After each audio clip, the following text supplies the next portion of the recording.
Hello and welcome to Easy Learning Smart Learning. In the previous lecture we have just learned Hello World program in C, and today I am gonna show you how you can understand the structure of a C program. A C program contains so many things, and it may be a small program or it may be a big program. So if you will see any C program over internet or any project file or any simple logical or simple statement program, how you will understand it, how you will divide it into semi structure. So first you have to understand what is the structure of a C program, what it contains. So what are the components or building blocks of the C program. So we in this lecture I am going to show you each and everything which a C program includes itself. So let's just begin this lecture, and I hope that at the end you will be able to understand what is inside any C program. Okay, so please be careful while listening, and if you have any comments, please don't hesitate by commenting, and also subscribe my channel to support me, and I will just disappear after this message so that you will concentrate on the screen, and I will explain it to you with the mouse and the keyboard. Thank you, and please let's begin the lecture, please. Thank you. Okay, so let's begin with the structure of C program. I will just make a small heading here, structure of C program. So here in the board I will explain it to you how this looks like. Okay, so in the C program, what are the contents, what are the things we should understand, and I should explain it to you. So number one, I will begin with, it is known as documentation section. Documentation section. Okay, so what is inside the document section? Okay, also people misunderstood this with comment section. This comment section is actually different from documentation section, but you can say that this is this documentation is also a comment section, but it is different from the documentation. What is documentation? Suppose you are creating a program and you are the owner of that particular program, right? So you want to explain what are you building in this current program. You want to explain it with your own words. For example, you are building a calculator and you want to write it that in this program I will write a code for a calculator, and I will calculate I will perform calculation like addition, subtraction, multiplication, division, etc. So in the documentation section, you can begin with this backslash asterisk, and then your notes will be starts from here, and it also ends with asterisk and backslash. And you can also use 1 slash 2 asterisk. It is the same. If you want to write much more things like this, then better to use this, so that it will be much clear that the comment is beginning from here, and you want to write several things, you want to explain several things of your program modules. So this is actually documentation section. Now what is comment section? I must say that a comment section is a comment for your program line of code. Suppose you are writing a printf statement, and inside the printf you are just writing, I'm not just giving an example, but if you want to comment over here, so you can use the same thing in a single line. So when you want to comment something, so you must use this comment section. So this is known as comment section, and this is known as, in the beginning, if you are documenting something, because you know that if someone will see your program, so he must understand it is like a manual of understanding your C program. That's it. So this is the first section, is documentation section. So it is not actually mandatory to use documentation section. It is actually optional part. So I will write over here what is optional and what is mandatory or what is compulsory. So this is optional, means either you choose to use it, or if you uh, don't want to use it, just skip this part. Okay, so this is the first part of a structure of any C program. So you might be remember that we used one header file in the previous program, that was it was hash include, right?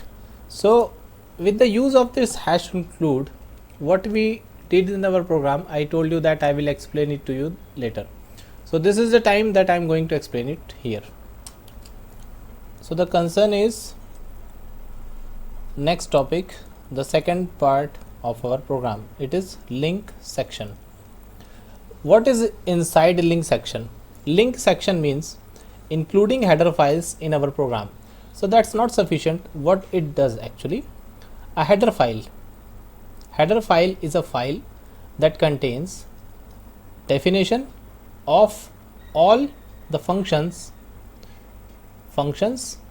which is being used by our program, right? So we link our header files using this hash include directive. So in this series of programming in C language, we also learn preprocessor directives. Here this hash sign is actually preprocessor directive, and we have several in already built-in header files in our C program. You can also create a header file, and how we can create, we will learn it later, but for now you must know a few header files that we are going to include in our C program, that is hash include. Another one is console input output, known as conio.h, you can pronounce it like that. Then stdio.h, okay. Then it is stdlib for several functions, math.h for mathematical functions, and string for string, it is string.h. So there are several files, you can list out, you can Google it, you will find out several header files. So actually we include this all header files so that our programs function much better.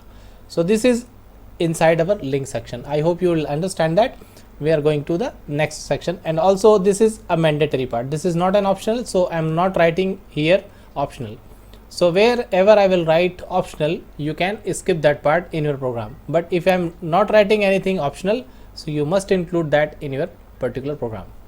So we are going to now the third part of our structure of C program.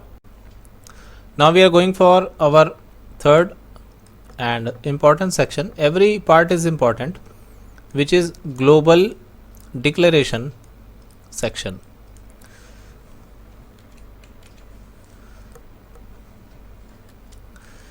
Inside the global declaration section, we declare constants or we declare variables like integer, character, or any data type. We will discuss this data type later on. I am just giving you here some examples of data type. If you are unaware of this all keywords, there is no problem.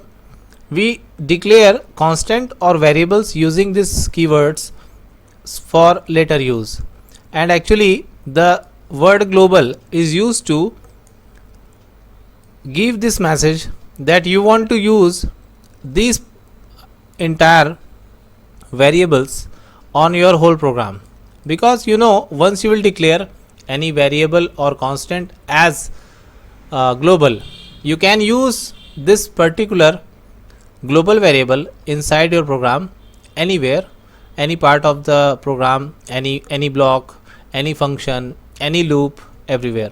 So this is actually known as the third part is global declaration section. So later on we will discuss this in detail. We have several keywords on this, and we have several topics over this. This is actually like a chapter. I will give you a full lecture on this. So, but we are just learning a structure of the C program, so we have to be strict on this. So this is very simply third part, that is global declaration section. Now we are going for the part number 4. Before I start the fourth one, which is definition section, I must say that global declaration section is also optional part. So next is definition section. In the definition section, you can make it third, or global you can make it fourth, or global may be third, or the sequence of this structure is starts from the link section, and after that you can shuffle those rest these three sections according to your need. There is no problem in this. So definition section is, if you want to define something using a hash sign, which is I already told you that it is known as preprocessor. So if you want to define something, if you want to redefine something, the redefine word is much better than defining. So I'm just giving example that if you want to write hash define pi and its value like 3.14, so inside the program, whenever you will use this pi, it will become 3.14 simply. Okay, so like this you can define several things in this particular section. So the definition section allows you to define several things for your program, and you can use this particular constant in your whole program. Anywhere you just have to write only this particular name which is written over here, and it will return you the value whatever it is. Here it is 3.14, so the value of pi will be 3.14. so this is your definition section. We are going to the next and very much important part, that is main function. Now it's time to discuss the very much important section, which is main function section. Inside every C program there is a main function. Without a main function your program won't run.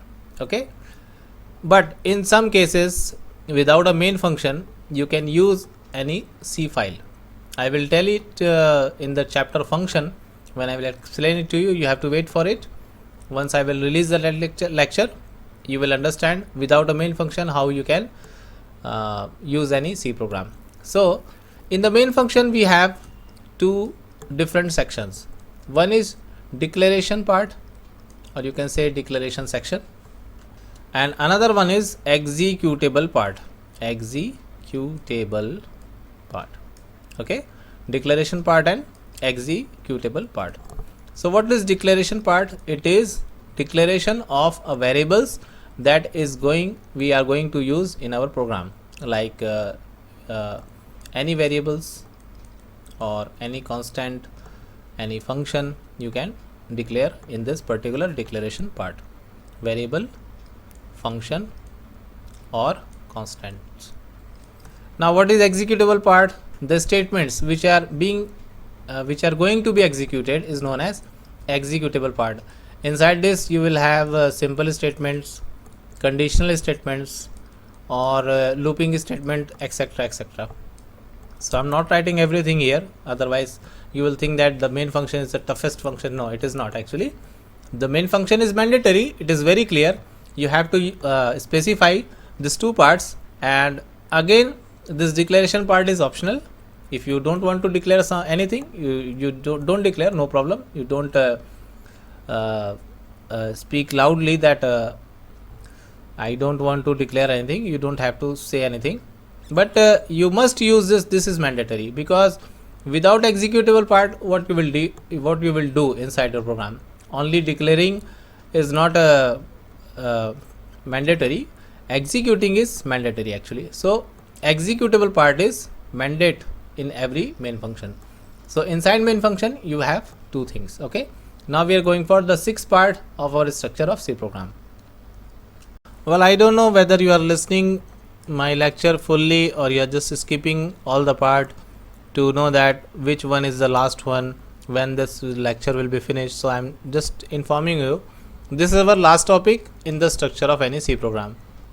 It is known as subprogram, you can say, or you can say it is user defined function, or you can say module or submodule, etc. Okay, so these are known as several names. This is the last part of our structure of C program.